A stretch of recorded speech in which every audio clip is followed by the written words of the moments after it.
The girl with the long neck. Once upon a time, in a small village nestled at the edge of a vast African savanna, there lived a young girl named Amina. She was born with a long neck, longer than most of the children in her village.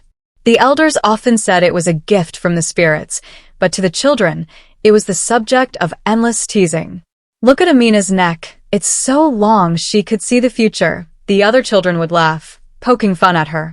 She would lower her head, embarrassed, wishing she could be like everyone else. Years went by, and Amina grew up with the whispers of the village still echoing in her ears. She never let it stop her from being kind, helpful, and always smiling. Despite the teasing, she loved her village and always helped her elders and neighbors with whatever they needed. One day, a severe drought struck the village. The crops withered, the animals grew thin, and the river that flowed near their homes dried up. People began to worry. The village was on the brink of famine, and no one knew where to find help. In the midst of this despair, the village council decided to send a group of strong, healthy men to seek help from the neighboring villages.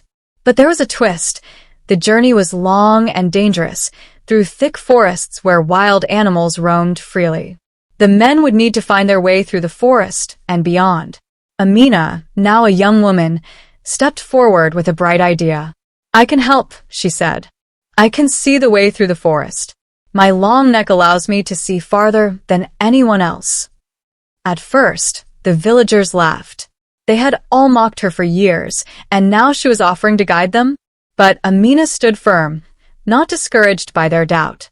She had always believed that her long neck was not a curse, but a gift. Reluctantly, the village leaders agreed to let her lead.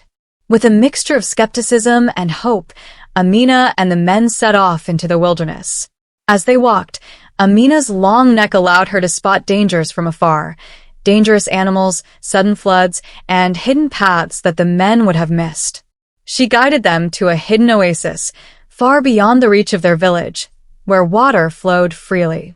The men, astonished by her ability, realized that Amina's long neck had been a blessing all along.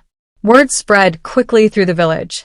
When they returned, the village celebrated her bravery, and her once teasing peers now saw her with admiration and respect. Amina had saved them all.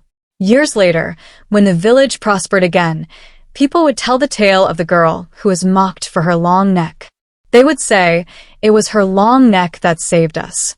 She saw what no one else could, and that vision changed our lives forever." And so, the once mocked girl became a hero. Amina's strength was not in her physical form, but in her belief in herself and the gift she had always carried. And in time, the villagers learned that what might seem like a flaw can sometimes be the very thing that leads to greatness. Moral of the story: